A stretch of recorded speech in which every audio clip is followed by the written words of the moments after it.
Salam, hər vaxtınız xeyir olsun. Maddələr mübadiləsi və vitaminlər bölməsindən test izahına edəcəyəm. Bundan əlavə hansı testlərin izahatına baxmaq istədiyinizi rəydən qeyd etməyinizi xahiş edirəm. Deməli, birinci testimizdə cavan orqanizmin böyümə və inkişafının zəifləməsi, dərinin dişlərin formalaşması, görmə qabiliyyətinin pozulması, toyuq korluğu. Toyuq korluğu bizə artıq tez bir şəkildə testin cavabını tapmağa imkan verir. Bu A vitaminidir. Günəşin ultravənövşəyi şüalarının təsirindən dərdə sintez olunan D vitaminidir. D vitamini uşaqlarda çatışmayanda raxit xəstəliyi yaradır. Böyüklərdə isə astimulyasiya, hansı ki bunu irəliləyən testdə deyəcəyik. Yaşlı insana bir gündə neçə milliqram C vitamini lazımdır? Bu da yəni faktoloji bir bilikdir. 50-100 milliqram vitamin lazımdır. Vitaminlər insan orqanizmində nə kimi rol oynayır? İstənilən bir immuniteti zəif olan insan haqqında ilk fikrimiz budur ki, vitamin çatışmamazlığı var. Yəni vitaminlər orqanizmimizin müqavimətini artırır, yoluxucu xəstəliklərini deməli yoluxmamızın qarşısını alır. İnsanda həzm şirələrinin tərkibinə daxil olan aşağıdakı maddələrdən hansının monomeri amin turşudur? Həzm şirələrinin tərkibinə daxil olan maddələrdən biri fermentlərdir. Fermentlər kimyəvi tərkibdə zülallardır. Zülalların da monomeri amin turşulardır. Ona görə də cavabımız burada C bəndi. Aşağıda göstərilən maddələrdən hansının parçalanmadan mənimsənilməsi soruşulur. Parçalanmadan mənimsənilən mineral duzlar, vitamin və sudur, yəni həzmə uğramadan Y bəndidir. Həzm kanalında yağlar nəyə parçalanır? Gliserin və yağ turşularına. Bu irəliləyən testlərdə də var. Karbohidrat mübadiləsində mədə-altı vəzinin sintez etdiyi hansı hormon iştirak edir? Mədə-altı vəzi qarışıq vəzidir. Onun xarici və daxili tərəfləri vardır. Deyək ki, bir vəzi kimi fəaliyyəti var. Onun yəni daxili sekresiya vəzi kimi iki hormonu vardır. İnsulin və glikagon. Burada isə insulindən söhbət gedir. Beri-beri xəstəliyini soruşur. Beri-beri xəstəliyi B1 vitamininin çatışmamazlığından yaranmışdır. Sonra A vitamini və deməli tərkibində A vitamininə çevrilən karyotin maddəsi olan qida məhsullarının sualında soruşulur. Deməli, yer köküdür, kərə yağıdır, ərikdir, yumurta sarısıdır. Artıq buradan cavab tapıldı. Həmçinin balıq kürüsü və qaraciyər. Yəni testimizin cavabı Y bəndi olur. 12-ci testdə çox sadə testdir. C skorbutdur. A toyuq korluğudur. D raxitdir. B1 də beri-beridir. Yəni burada məsəl üçün yəni bir dənə A-nın D-nin yeri səhvdir, amma C variantı daha düzgündür, orada doğru variantdır. Toyuq korluğu xəstəliyinin qarşısını alan məhsullar soruşulur. Yəni söhbət yerində A vitamini olan tərkibində və yaxud da A vitamininə çevrilən karyotin maddə olan qidalar soruşulur. O da A variantında göstərilib. Burada məsələn quş üzümü, limon, tutaq ki, qarağat, bunlar isə C vitamini tərkibli bitkilərdir. İndi isə C vitaminini soruşur. Dediyim kimi qarağatdır, itburnudur, qarpızdır, limondur. Yəni bu sıralamanı tapıb 1, 3, 5 artıq cavabı müəyyən etmək olur. 7, ardına da baxaq soğan və naringi. Bunlar deməli C vitamini ilə zəngindir. Vitaminlər orqanizmimizdə fermentlərin, hormonların, bioloji fəal maddələrin funksiyalarının yerinə yetirilməsinin təminatıdır. Deməli, yəni vitaminlər olmasa həmən məhsullar öz funksiyalarını yerinə yetirə bilmir. Ona görə də cavab B bəndi olacaq. Daha sonra çox sadə bir riyazi hesablamamız var. Bitki mənşəli qidalarda B vitamini bişəndə 5-dən 1 və yaxud da 20% itir. Bu sıralama testlər 1, 5, 6 dənə var burada. 100 milliqramdır. Bişəndə əlbəttə qalacaq 80 milliqram.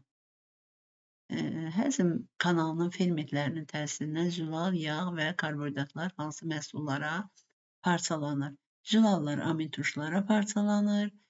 Burada yağlar səhvdir. Mürəkkəb karbohidratlar monosaxaridlərə parçalanır və yağlar isə bayaq dedik bunu gliserin və yağ turşlarına parçalanır. Yenə də bu 5 rəqəmi ilə göstərilən ifadə səhvdir. 1, 3, 4 cavab C variantı olur. 20 nəfərlik gəmi heyəti üçün 30 gün müddətinə gəzintiyə çıxarkən gəmi ilə onlara minimum C vitamini ehtiyatı götürülməlidir. C vitamini minimum 50 milliqram idi bir gündə bir insan üçün əlbəttə 20 insan üçün eləyəcək 1000 milliqram, onu da 30 günə vuranda 30.000 milliqram, onu da qrama çevirəndə 3-0 ləğv edirik, yəni 30 qram olacaq. Bişmiş kələmin tərkibində 80 milliqram B vitamini var. Bayaq dediyimiz ifadə. Əgər 20% itibsə 80% qalıb, 80% 80 olan ədəd bişməmişdən əvvəl 100 milliqram olmuş olur. 20-ci test, yəni testin özünün sualından belə bilinir ki, yəni cavab aydın olur demək istəyirəm. Baxın, yazıb bitki mənşəli, amma ət verib, balıq verib, kəsmik verib. Bunlar çıxanda yerdə qalır paxla bir də düyü. Yəni paxlallar bilirsiniz ki, zülallar zəngindir. Düyü isə karbohidrat, yəni nişasta ilə zəngindir. Cavab D variantıdır. 21-ci testə baxaq. Çiğ ətdə 400 milliqram B vitamini vardır.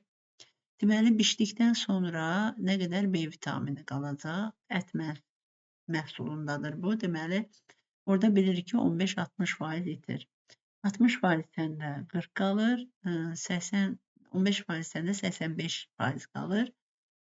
Bunun da 40%-i 160-da demək olar ki, cavabın bir hissəsi tapıldı, ikinci hissəsi də aydın olur. Keçdik 22-ci testimizə. Sağlam insanın qanında qlikozanın miqdarı artıb. Hansı tədbiri görməyi məsləhətdir? Əlbəttə ki, ilk olaraq onun qida rasionundan karbohidratları azaltmaq lazımdır. Yəni, qida payında karbohidratları azaltmaq lazımdır. Sonra, glikogen glikozaya çevrilməli. Bu prosesi tənzimləyən vəzi. Bunu mədə-altı vəzinin glikagon hormonu edir. O da, yəni mədə-altı vəziyə aid olur. 24-cü testimizdə, deməli, birinci və ikinci proseslərin harada baş verdiyinə baxırıq. Zülallar amin turşulara parçalanıb, sözsüz ki, həzm kanalında da harada? Mədədə bir qismi də 12 barmaq bağırsaqda, yəni nazik bağırsaqda sözü də götürülə bilər. İndi baxaq, mədədə bir dənə cavab var, artıq əslində cavab tapılıb. Belə də ki, zülalların sintezi aşağı sinifdən hüceyrə quruluşundan hətta məlumdur ki, ribosomda zülalların sintezi gedir. Yəni, amin turşulardan zülalların alınması ribosomda baş verir. Yəni, cavab D variantı. Səhv müddəa soruşulur. Suda və yağda həll olan vitaminlər mövcuddur. Bəli, mövcuddur. Demişik A, D, Y, K yağda, B qrup və C vitaminlər isə suda həll olan vitaminlərdir. B1 vitamini çatışmadıqda insanda beri. Bəli, doğrudur. Güneşli unutda bənövşəyi şüalarının təsirindən dəridə A vitamini, xeyr, yanlışdır. Burada D vitamini olmalıydı. Buna görə də səhv cavab C variantıdır. Deməli, 26-cı sual, insan bitki mənşəli qida yeyib. Bitki mənşəli qida yeyibsə, orada glikogen olmaz. Çünki glikogen heyvani nişastadır. Amma belə bitki yeyibsə, bitkinin tərkibində nişasta mütləqdir ki, var və yağı ola bilər. Ona görə də 1 və 3 bizim doğru variantımız olacaq. İnsan heyvan mənşəli qida ilə qidalanıb. Bu zaman həzm kanalında hansı çevrilmələr olacaq? Bayaqki sualın əksinə olaraq burada nişasta yox, glikogen və glikozaya çevrilmə olacaq. Zülalların da amin turşulara çevrilməsi baş verəcək. Deməli, 2 və 3 Y variantı. Davam edək. 28-ci sual. Aşağıdakı üzvü maddələrdən hansılar insanın bədənində sintez oluna bilər? Glikogen, bəli, insülinin təsirindən glikoza glikogenə çevrilir. Zülal, bəli, hüceyrədə dediyi ribosomlarda amin turşulardan zülal sintezi olunur.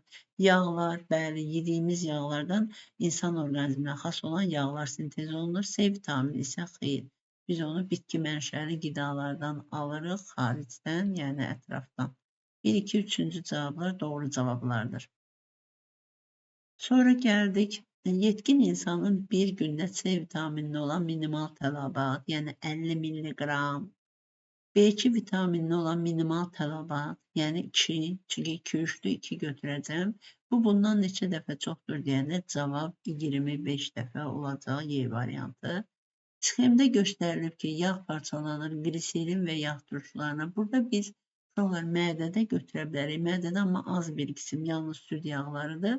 Bir də biz burada götürə bilərik əsasən 12 barmaq bağırsağı.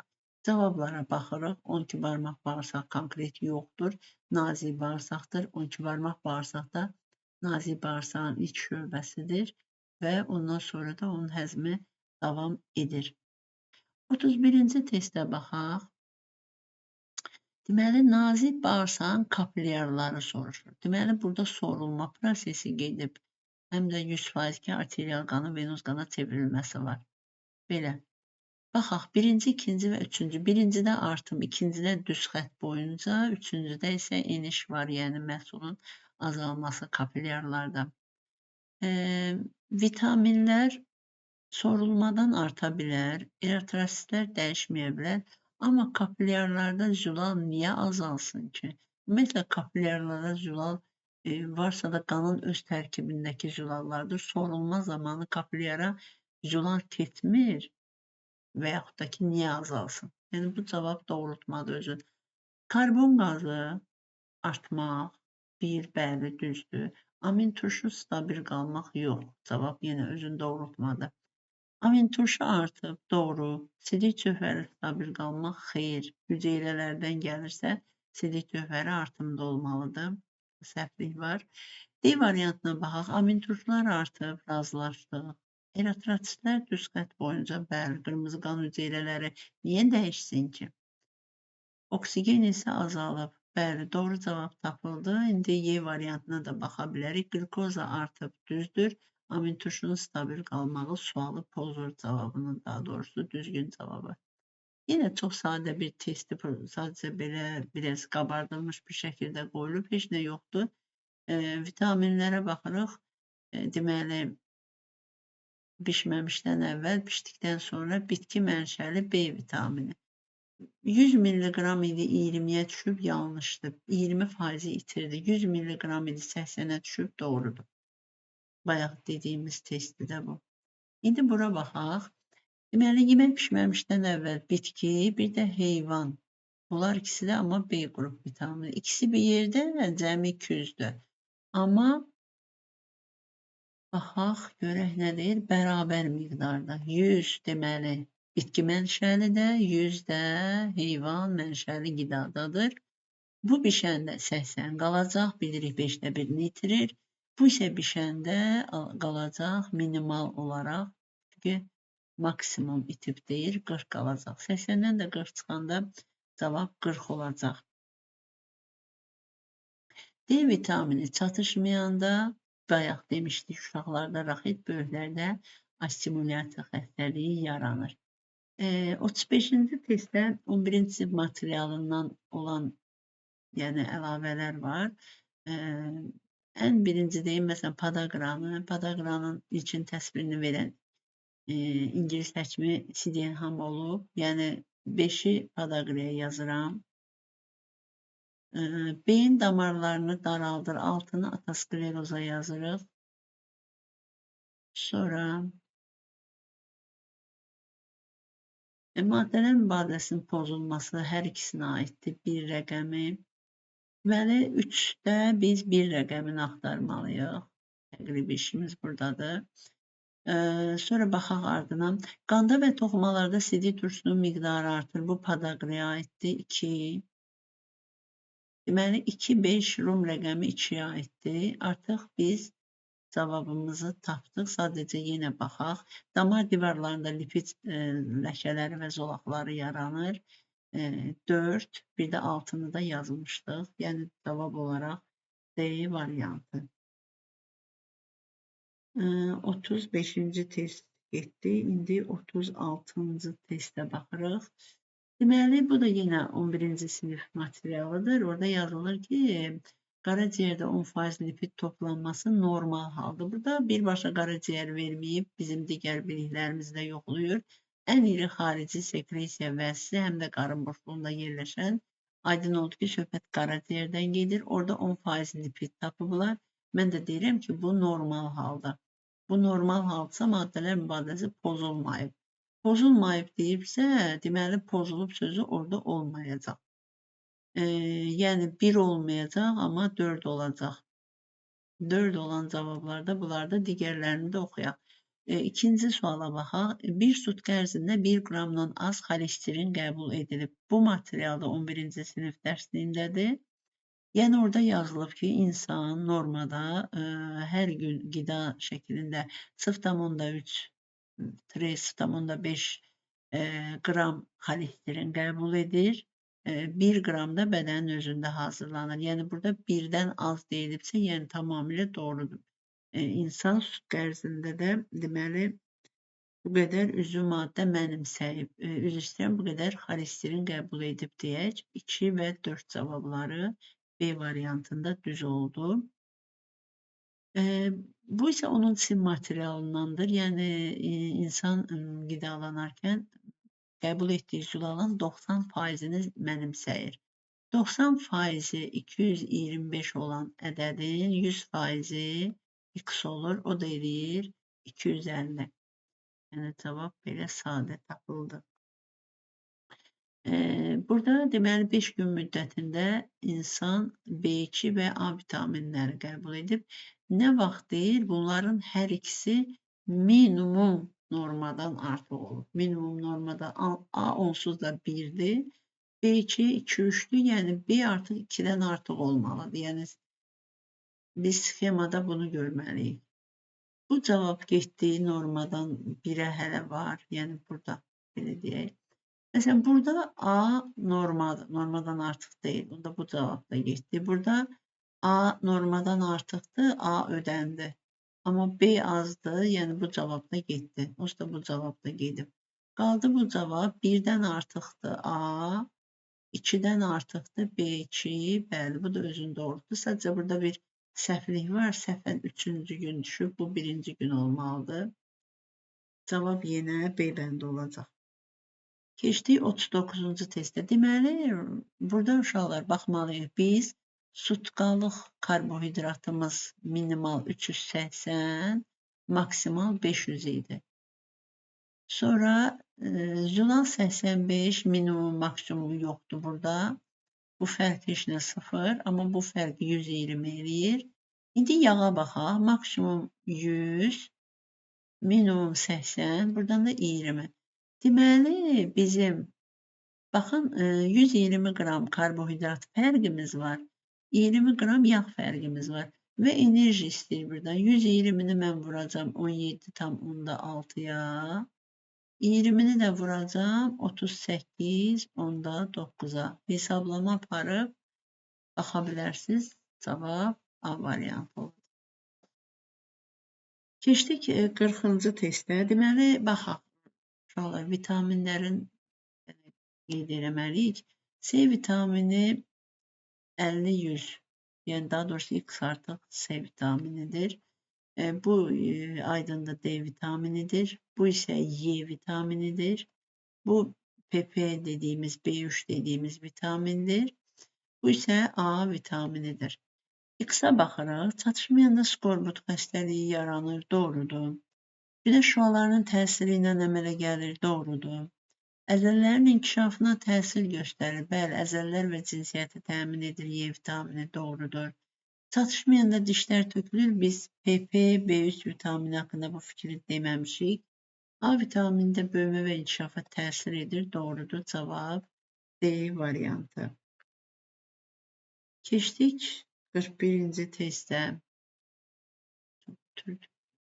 Deməli, C vitamini 50-100 mg, D vitamini 0,2, 0,2, %5, toyuq korluğu isə 1. Deməli, ən çox birinci olacaq, ikinci yerdə duracaq üçüncü yerdə isə duracaq raxit xəstəliyini törədən vitamin, yəni C bəndi. Keçdik 42-ci testdə. Biz demişdik ki, yağda həll olan vitaminlər qaraciyərdə depolaşır. Həm də burada normadan artıq olanlar deyil də, qaraciyərdə depolana bilər. Burada normadan artıq C idi, bu onsuz da depolanmırdı. K normadan artıq da depolana bilər, A normadan artıq da depolana bilər. Bu da A və K vitaminləri.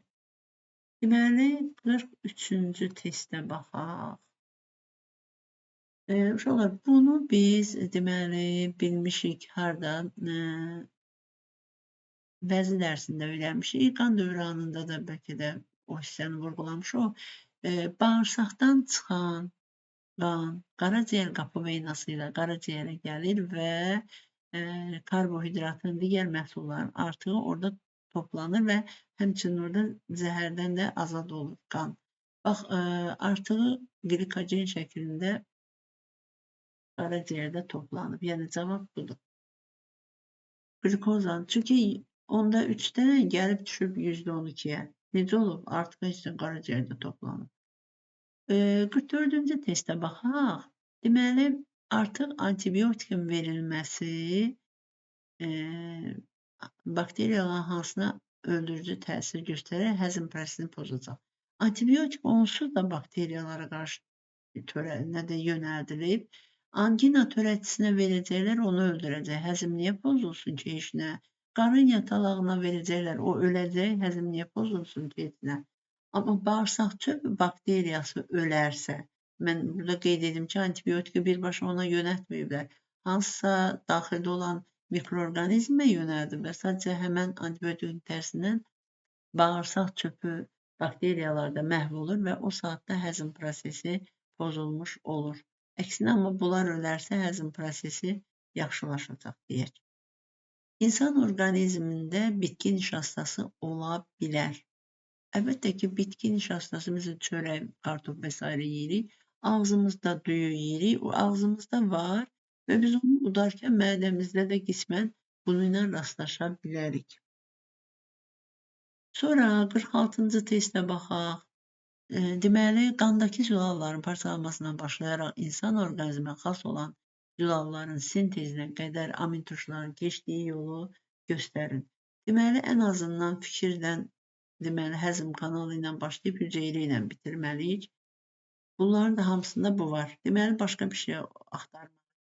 Həzm kanalından hara sorulacaq? Qana. Limfaya sorulması barədə əslində ümumi halda demişik, maddələr qana və limfaya sorulur. Amma dərsliyimizdə xüsusi vurğulanmayıb ki, orada əsasən yağlar limfaya sorulur. Yəni amin turşular və glikoza isə qana sorulur. Qanla gəlir toxuma mayesinə, yəni limfa olan cavablar bizə lazım olmayacaq. Ona görə də cavab olacaq B bəndi. 47-ci testə baxaq. Çox sadə bir testdir. Əgər insan sağlamdırsa, o nə qədər şəkərli qida yeyirsə yesin, bir zaman həddindən sonra onun şəkəri ölçəndə normadadır. Yəni bu da A variantıdır. Burada yəni elə bir arta-arta gedə bilməz və yaxud da baxaq o bir qrafiklərə. Belə eniş edə bilməz, insan məhv olar. Bu da belə yenə də artım deməkdir. Belə bir şey olmaz. Əgər sağlamdırsa, qayıdıb yenidən normada dayanmalıdır. Heç ümumiyyətlə burada baxın düz deyil, yəni normadan başlamayıb, belə bir şey yoxdur. Mədalatın vəzi çoxlu miqdarda glikagon ifraz edib. Glikagon nə ayrır? Glikagon glikogeni glikozaya çevirir. Deməli, avtomatik deyəcək, qanda şəkər artıb, glikoza artıb. Həm də glikogen harda toplanmışdı? Qaraciyərdə. Deməli, qaraciyərdən qana glikoza keçəcək. Keçdik bura. A vitamini çatışmamazlığı fagositlərin funksiyasını zəiflədir və nəticədə dəridə iltihablı proseslər yaradır. 8-ci sinif dərsliyində A vitamini haqqında yazılıb o söz, hansı söz? Dərinin, yəni formalaşmasına təsirli, amma bu fikirlər yoxdur.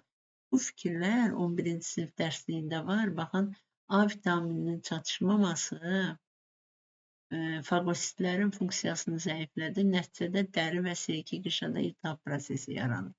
Bunu da qeydiyyat kimi götürə bilərsiniz. B və C vitaminlərinin çatışmamazlığı isə bir çox bakterial xəstəliklərin, infeksiyaların deməli rahat yoluxmasına səbəb olur. Yəni indi bura qayıdırıq. Deməli bu fikir doğrudur. Yəni bizə lazımdır doğrudan doğru, yanlışdan yanlış. Uzun müddət isti şəraitdə qalmaq orqanizmin biokimya prosesini sürətləndirir. Qətiyyən nədən istidən olanda niyə belə olsun, yaxşı olsun ki, hər şey əksinə. Yaşlı insanların pnevmoniyanı daha ağır keçirməsinə səbəb limfositlərin aktivliyinin azalmasıdır. Bu fikir də yenə 11-ci sistem mikrobiologiya dərsindən, yəni doğrudur. Fikir doğrudur. Bizə lazımdır yanlışdan yanlış. Yəni həqiqətən də məsələn körpə, az yaşlı pnevmoniya yoluxanda onu tez aradan qaldırıb, amma yaşlı adam üçün çətinlik olur. Ona görə də yəni bu fikir doğrudur, amma bizə yanlışdan doğru yox, yanlışdan yanlış lazımdır. Qızlarda olanlara nisbətən immun sistemi daha gec formalaşır. Əslində bu da yuxarı sinif dərsliyindəndir. Qızlarda olanlara nisbətən immun sistem daha yaxşıdır, daha tez də formalaşır. Düzdür, qızlarda da müəyyən önəmlərdə immunitet düşür, amma ümumən oğlanlardan güclüdür və daha tez formalaşır. Burada gec formalaşır yazmağı səhvdir. Yəni yanlışdan yanlış. Yəni biz götürəcəyik 1, doğrudan doğru, yanlışdan da yanlış 4-ü götürəcəyik. Keçdik bura. Orqanizm üçün ən qorxulu acılıq zülal acılığıdır. Bunu biraz dərin vurğulamayıb bizim dərsliklərdə. Deməli, zülalların tərkibində element olaraq karbon, hidrogen, oksigen və azot var. Amma karbohidratların və yağların tərkibində karbon, hidrogen, oksigen. İstər karbohidrat, istər yağ. İkisinin də tərkibi belədir. Ona görə də zülal bunlara çevrilə bilir. Bunlara, yəni yağlara və karbohidratlara. Amma bunlar zülalı əvəz edə bilmir. Bax, bu azot probleminə görə. Ona görə də X zülal götürürük ki, hər ikisinə çevrilə bilər. Bunların da biri yağ, biri də karbohidrat ola bilər. İndi baxaq. X zülaldır. Bəli də dedik də X zülaldır. Z həzm sistemində amin turşuları var. Axı bu zülal deyil. O necə parçalana bilər? Y yağ ola bilməz. Niyə ola bilmir? Y də yağ ola bilər, Z də ehtimalla ola bilər. Bəli. Bilməz yəni baxın. Y və Z tərkibi eyni elementlərdən təşkil olunur. Dedim də karbon, hidrogen, oksigen, yəni bu doğrudur. Sonra deyir ki, 1 qram X maddəsi parçalanında 38 X axı zülalı idi. Zülal 38.9 deyildi. Bu yağın qramı idi. Ona görə də bu cavabı da düz götürmürük. Nəhayət Z karbohidrat ola bilər. Bəli. Nə oldu? 1, 4 və 6 cavabları. 50-ci sualın cavabı. Keçdik 51-ə. Çox sadə, bəsit bir sual yenə. Deməli, bişəndə 160 olubsa, bişməmişdən əvvəl neçə milliqram? Yəni, 80% 160 olan ədəd, 160 80% isə 100%-in X, o da bərabərdir 200. Yəni, bir neçə dəfə dediyimiz test. 52-ci testə baxaq. 150 qram imiş kələm bişməmişdən. Bişəndən sonra neçəyə düşəcək?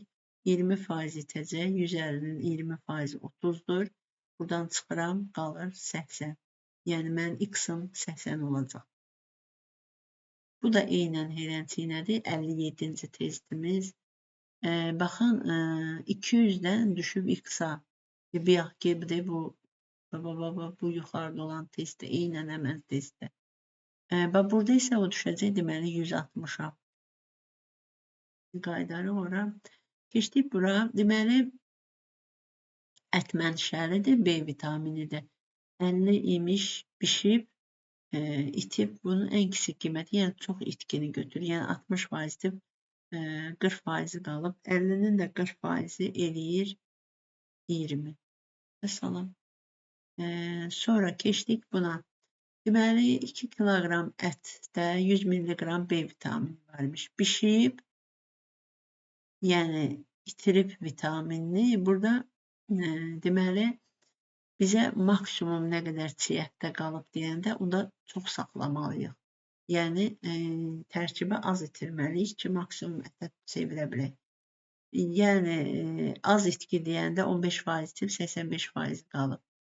Deməli 100 milliqram 2 kiloqram çiy ətdə idi. 85 qalıbsa, bu da x kiloqram. X də bərabərdir 1,7 kiloqram. Əgər bunda çox itki olsaydı, mən burada x-i 40 götürsəydim, yəni çox itirsəydim, onda mən alardım x-i 0,8. O kiçik rəqəm olardı. Bizə deyir ki, maksimum çiyyət, yəni cavab 1,7 kiloqramdır.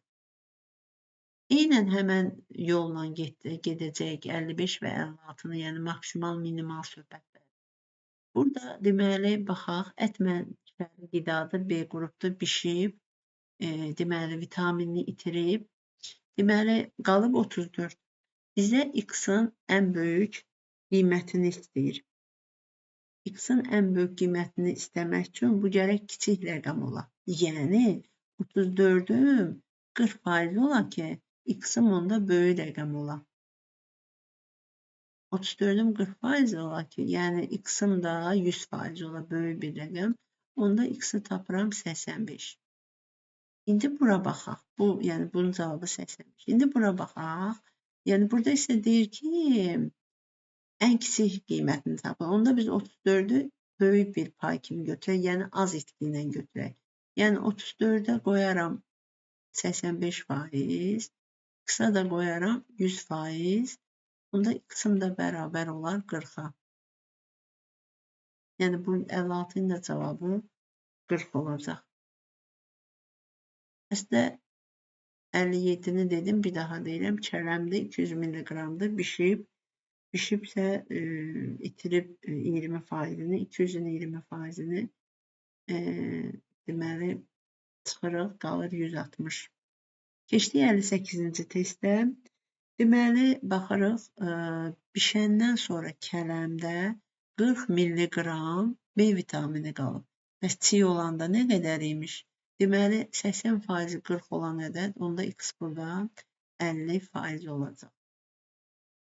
Və nəhayət, burada yəni 59-cu sonuncu testimiz, çatışmayanda gözlər zəif görür, ağzın seyflik şirası zədələnir. Bu B2-də aydındır, yəni 1-ə A yazacam.